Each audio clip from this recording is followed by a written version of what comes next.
대물림이라는 단어로 오늘 설교를 시작하고 싶습니다. 대물림, 제가 사전에 찾아보니까요, 사물이나 가업 따위를 후대의 자손에게 남겨주어 자손이 그것을 이어나가는 것, 그것이 대물림이라고 합니다. 이미 너무 잘 알고 계시는 단어일 것 같습니다. 우리가 무엇인가 자식들에게 좋은 것을 물려줄 수 있다면 그것은 너무 좋은 일일 것 같습니다. 우선 뭔가 남겨줄 수 있다는 것 자체로만으로도 너무 감사할 것 같은데요. 그런데 그런 물려줄 것들 중에 단연 최고는 신앙일 것입니다. 믿음입니다. 물론 재산도 있다면 너무 좋겠죠. 아무튼 좋은 것만을 자식들에게 대물려주고 싶은 것이 모든 부모님들의 마음일 것 같습니다. 그런데 그렇게 좋은 것만 주고 싶지만 우리의 상황과 여건상 또 각자의 가정마다 문제들과 또 어려움 때문에 다 대물려주고 싶은 것들이 없을 수도 있고 또 대물려주고 싶지 않은 것들을 대물려주기도 하는 것 같습니다. 왜냐하면 좋은 것만 우리가 대물려주고 싶지만 거기에는 부모님의 습관, 부모님의 기질과 성격도 대물림되기 때문입니다. 미국의 유명한 심리학자인 메리 메인이라는 사람이 성인들을 대상으로 애착 유형 검사를 진행합니다. 결론부터 말씀드리면 어릴 적에 자신을 대하는 그 부모님의 방식과 관계 그대로 자기 자식들에게도 똑같이 행한다는 것입니다. 부모님으로부터 받은 영향이 나중에 그 자식이 성인이 돼서 자기 자식들에게 가르칠 때 80%에서 90%까지 영향을 준다고 합니다. 이 연구가 우리에게 시사하는 것은 대물림되는 것은 어떤 재산이나 물질적인 것뿐만 아니라 정서적인 것도 대물림된다는 것입니다. 폭력적인 아버지 밑에서 자란 사람은 높은 확률로 똑같이 자기 자식을 키울 때 폭력을 씁니다. 아버지로부터 받은 상처와 아픔들이 온전히 치유되지 않았을 때 나중에 자기가 성인이 돼서 아이를 양육하다 보면 어느 순간 욱하게 되지 않습니까? 그 욱하는 순간 폭력적이었던 자기 아버지의 모습이 나오는 것이죠. 그렇게 닮고 싶지 않았던 아버지의 모습, 원망스러웠던 아버지의 모습이 자기에게서 보이는 것입니다. 이스라엘 백성들도 마찬가지였습니다. 나라의 멸망, 70년의 포로 생활, 그리고 어렵게 귀환한 유대 땅에서 성전을 제거하고 있음에도 불구하고 여전히 백성들은 자신의 조상들을 따라서 죄를 짓고 있었습니다. 그것도 조상적부터 지어왔던 그 죄들을 계속해서 답습하고 있었던 것이죠. 죄의 행위가 끊어지지 않고 대물림되고 있었다는 것입니다. 이런 안타까운 현실 속에서 스가랴에게 보여주신 환상이 오늘 5장의 말씀입니다. 주님께서 선지자 스가랴에게 보여주신 환상은 총 8가지입니다. 그 중에 5장에서는 6번째 환상과 7번째 환상이 나옵니다. 5장 1절부터 4절까지가 날아가는 두루마리에 관한 환상이고 5절부터 11절까지가 에바 속의 여인에 관한 환상입니다. 각기 다른 메시지와 다른 의미를 가지고 있는 것처럼 보이지만 사실 본질적으로 하나를 말하고 있습니다. 그것은 백성의 죄를 대하시는 하나님의 방법에 대해서 말하고 있다는 것입니다. 그래서 오늘 이 말씀을 우리 성도님들이 들으시면서 하나님께서 친히 오늘 나의 죄를 다루시는 시간이 되기를 소망합니다. 이 부분이 너무 중요한 것 같습니다. 이 선지서에 대한 우리의 인식이 좀 바뀌어야 합니다. 선지서는 그저 예수님을 기다리던 구약의 백성들을 위한 그런 말씀 정도로만 생각할 수 있습니다. 그리고 이미 예수님을 통해서 성취되었기 때문에 그닥 중요하게 생각하지 않을 수 있습니다. 그런데 그렇지 않다라는 것입니다. 2500년 전 스가랴에게 보여주신 이 환상, 스가랴에게 주신 하나님의 음성은 그 당시 귀환한 이스라엘 백성들에게만 중요했던 것이 아니라 오늘 우리가 새겨 들어야 할 주님의 음성이고 주님의 말씀이라는 것입니다.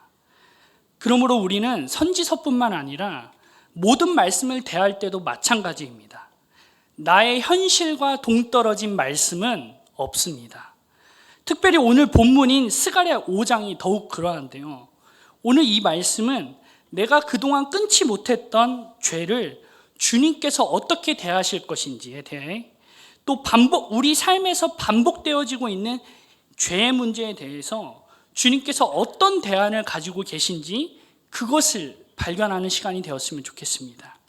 스가랴 5장 1절부터 2절입니다. 함께 읽어보겠습니다. 1절부터 2절 시작. 내가 다시 눈을 들어본즉 날아가는 두루마리가 있더라. 그가 내게 묻되 내가 무엇을 보느냐 하기로 내가 대답하되 날아가는 두루마리를 보나이다. 그 길이가 20규빗이요 너비가 10규빗이니이다. 아멘. 스가랴는 공중 위에 떠 있는 두루마리를 봅니다. 성경에서 두루마리란 양의 가죽으로 만든 양피지에 하나님의 말씀이 기록된 두루마리를 말합니다. 보통 폭이 25cm이고 길이가 7.5m인데요. 우리 여자 권사님들, 집사님들께서 주방용품 중에 크림백이라는 것이 있습니다. 크림백. 그 비닐팩을 뜯어서 쓸 수 있는, 그래서 음식물을 담거나 포장할 때 우리가 편하게 쓸 수 있는 크림백이 있습니다. 그 중에 이제 소, 중, 대가 있다면 그 중간짜리 크기 있지 않습니까? 그것이 그 정도 크기가 하나님의 말씀이 기록되었던 두루마리 크기가 그 정도 됩니다. 네. 그런데 스가랴의 눈앞에 나타난 두루마리는 어마어마하게 컸습니다. 스가랴가 알고 있던 그 하나님의 말씀이 일반적으로 기록되어 있던 그 두루마리보다 훨씬 컸다라는 것입니다. 길이만 20규빗이고 너비가 10규빗인데 오늘날의 길이로 환산하면 9m, 길이로만 9m, 그리고 너비는 4.5m가 됩니다.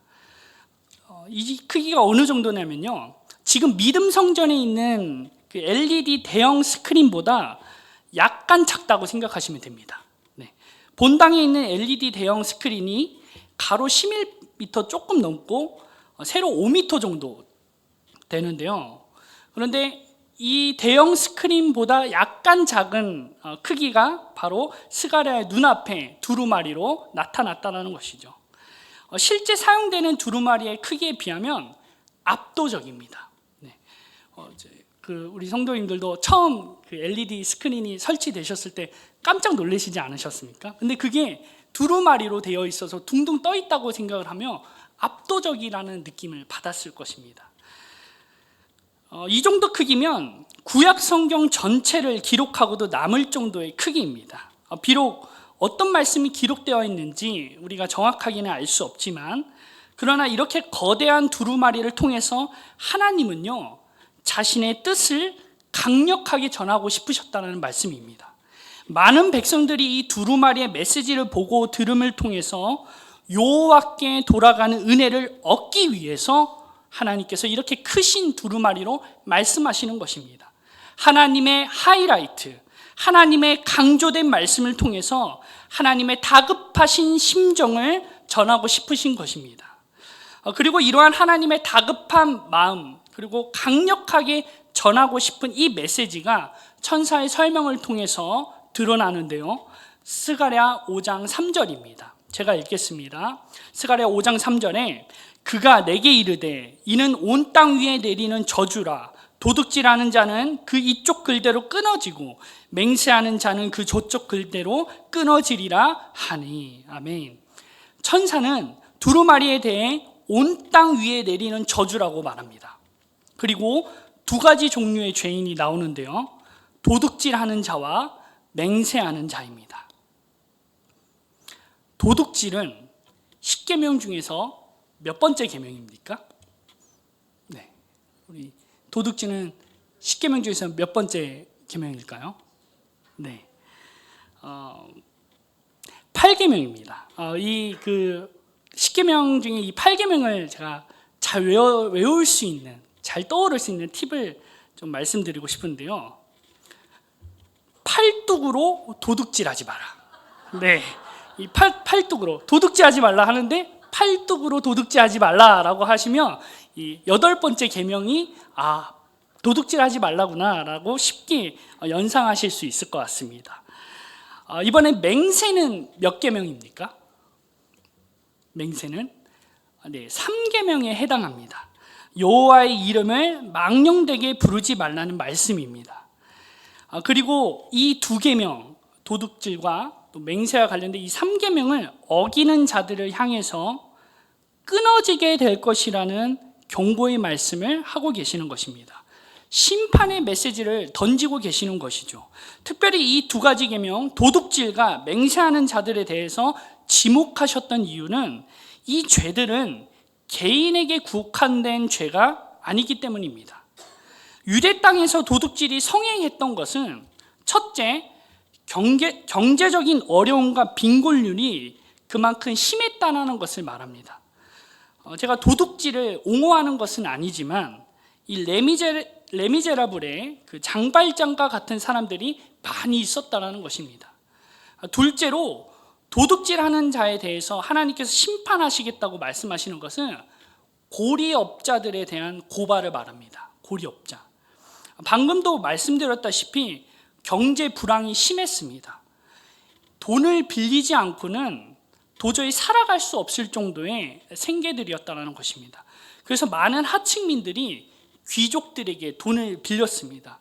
그러나 시간이 지나면 지날수록 높은 이자를 감당하지 못하게 되자 어떤 일이 일어나냐면 많은 사람들이 종이 되어집니다. 하나님은 분명히 가난한 자들에게 돈을 빌려주되 이자를 받지 말라고 분명히 말씀하셨습니다. 그런데 이 말씀을 지키지 않았던 것입니다. 귀족들은 하나님의 백성을 도둑질하는 죄를 지었던 것입니다. 가난한 백성들의 희망을 도둑질하고 거룩한 백성들의 신분을 도둑질했던 것입니다. 이와 같은 죄는 하나님이 미워하시는 죄이고 이런 죄들 때문에 이스라엘이 패망했었습니다.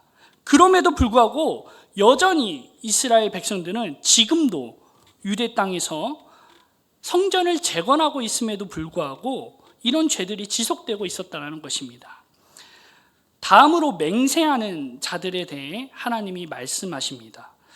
맹세가 이스라엘 백성들 사이에서 굉장히 남용되었습니다. 왜 맹세가 남용되었을까요? 맹세가 남용된다는 것은 어떤 사회적 현상을 말합니까? 서로를 믿지 못하는 사회적 분위기가 팽배했기 때문입니다. 신뢰하지 못하니까 맹세가 여기저기서 일어나고 여호와의 이름이 가볍게 불려지게 되었습니다. 서로를 믿지 못하고 신뢰하지 못함으로 인해서 맹세하지 않으면, 여호와의 이름으로 맹세하지 않으면 신뢰를 못하는 그 지경까지 되었다는 것입니다. 그럴수록 여호와의 이름이 가볍게 불려지고 여호와의 이름을 경외하지 못하는 일들이 일어났고 맹세가 아니고서는 서로 신뢰하지 못하는 그런 공동체가 되어버렸습니다. 하나님께서는 이런 자들을 끊어내시겠다고 하십니다. 그 죄를 스스로 끊어내지 않는다면 하나님으로부터 끊어지게 될 것이라는 무서운 말씀을 하고 계시는 것입니다. 스가랴 5장 4절에서도 계속해서 이 심판의 메시지가 이어집니다. 스가랴 5장 4절입니다. 우리 함께 읽겠습니다. 4절 시작. 만군의 여호와께서 이르시되 내가 이것을 보냈나니 도둑의 집에도 들어가며 내 이름을 가리켜 망령되이 맹세하는 자의 집에도 들어가서 그의 집에 머무르며 그 집을 나무와 돌과 아울러 사르리라 하셨느니라 하니라. 이 거대한 하나님의 말씀 두루마리가 도둑의 집과 맹세하는 집으로 들어갑니다. 그리고 집안의 모든 것을 불태워버리겠다고 말씀하고 계세요. 이 집이 사라지는 것, 그러니까 불태워진다는 것은 하나님께서 직접적으로 그리고 철저히 심판하시겠다는 말입니다. 소돔과 고모라가 바로 이러한 심판을 당했고, 하나님의 거룩한 성전이 위치했던 예루살렘 역시도 성전과 함께 이러한 심판을 당했습니다. 그리고 현재 조상들의 죄로 인해서 불태워 사라졌던 그 성전을 이스라엘 백성들이 돌아와서 재건하고 있는데, 그 상황 속에서 이 말씀을 하시는 겁니다.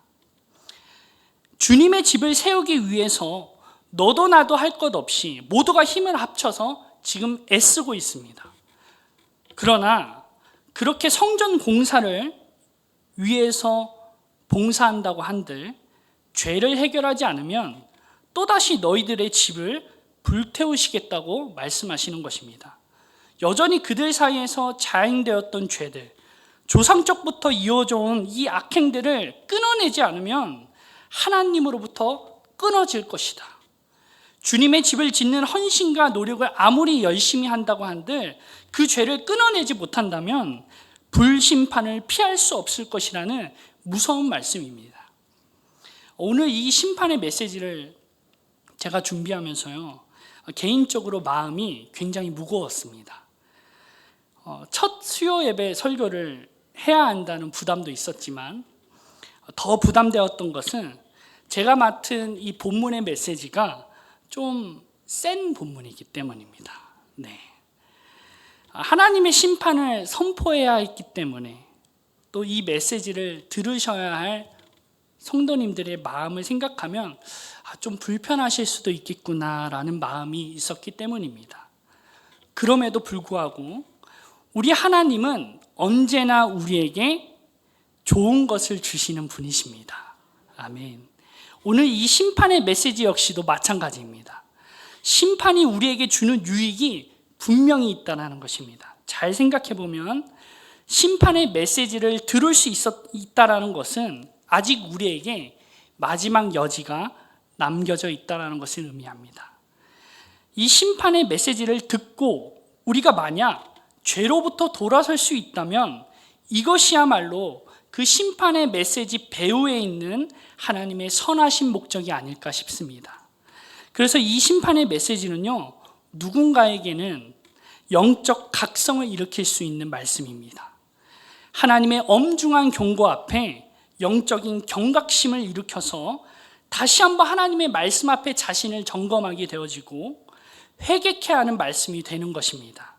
오늘 그러한 시간이 되기를 소망합니다. 내 일상에서 반복되는 죄악들이 끊어져야 합니다. 내가 하나님으로부터 끊어지기 전에 우리가 죄를 끊어야 합니다. 나아가 우리가 주님의 몸된 교회를 위해서 날마다 헌신하고 봉사하고 섬기는 일들이 의미가 있고 가치가 있기 위해서는 이 죄의 문제가 해결되어야 한다는 것입니다.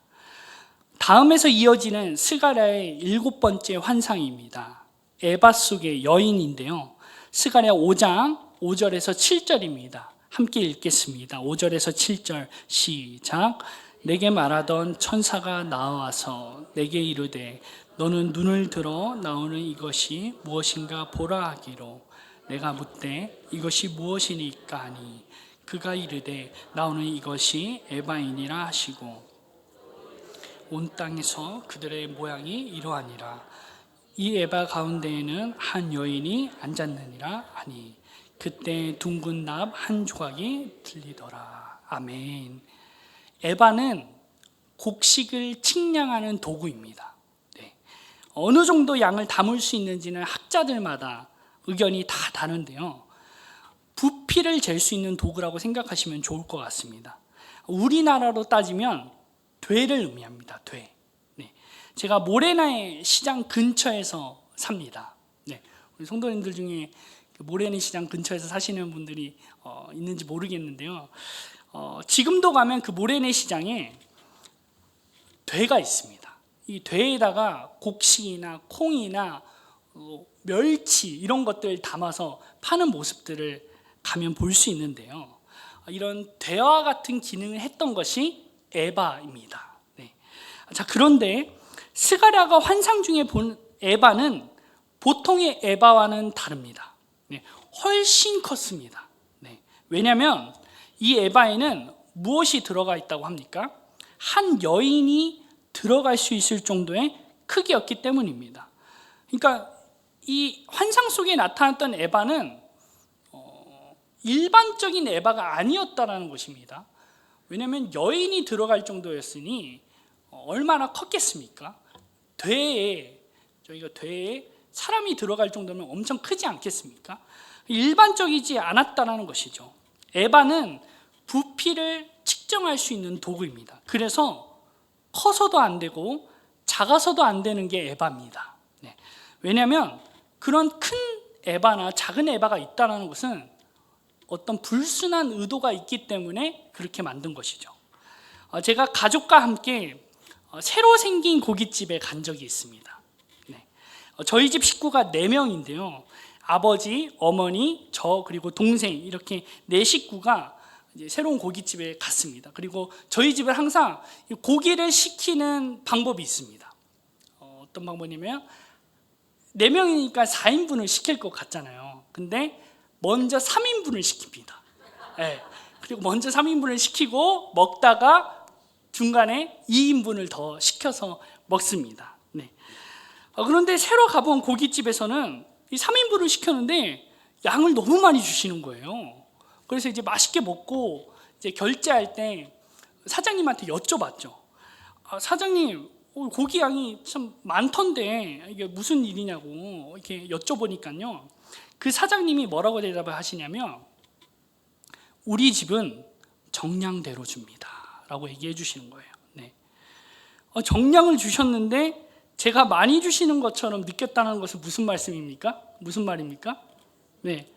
그동안 저는 정량대로 주지 않는 집에 갔었기 때문에 정량대로 주시는 그 고기를 받았을 때 굉장히 많게 느껴졌던 것입니다.